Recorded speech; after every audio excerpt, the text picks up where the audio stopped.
नमस्कार, मी मृणाल संतोष पंडित आज आपल्याला सर जे हॉस्पिटल अपघात विभाग म्हणजेच कॅज्युअल्टी इथे घेऊन जात आहे।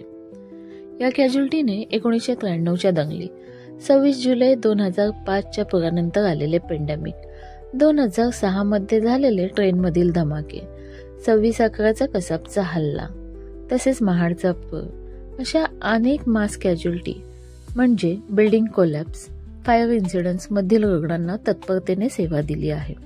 इथे दाखल झालेले रुग्ण सर्वप्रथम अपघात विभाग नंबर 1 येथे येतात। इथे उपलब्ध असलेले तज्ञ व कुशल डॉक्टर रुग्णांना तपासतात व उपचार ॲडवाइस करतात। येथील सिस्टर डॉक्टरांनी ॲडवाइस केलेले उपचार रुग्णांना तत्परतेने देतात। इथे 24 तास चाचण्या अवेलेबल असतात, जसे X ray, MRI, CT scan, sonography, ECG।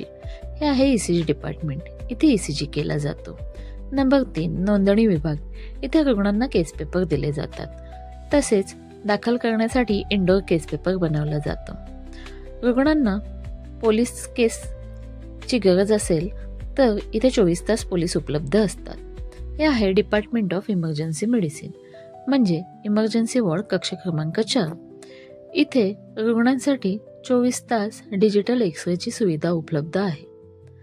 रुग्णांना तात्काळ इमर्जन्सी सुविधा मिळाव्या, इमर्जन्सी सर्व्हिसेस मिळाव्या यासाठी वैद्यकीय निवासी अधिकारी इथे 24 तास उपलब्ध असतात। ते रुग्णांना तात्काळ इमर्जन्सी उपचार उपलब्ध करून देतात। रुग्ण अत्यावस्थ असेल तर त्याला दाखल करून घ्यायची गरज असते, त्यासाठी हा इमर्जन्सी वॉर्ड आहे कक्ष क्रमांक 4। तुम्हाला कक्ष क्रमांक 4ची माहिती हवी असेल तर stay tune and subscribe. Thank you.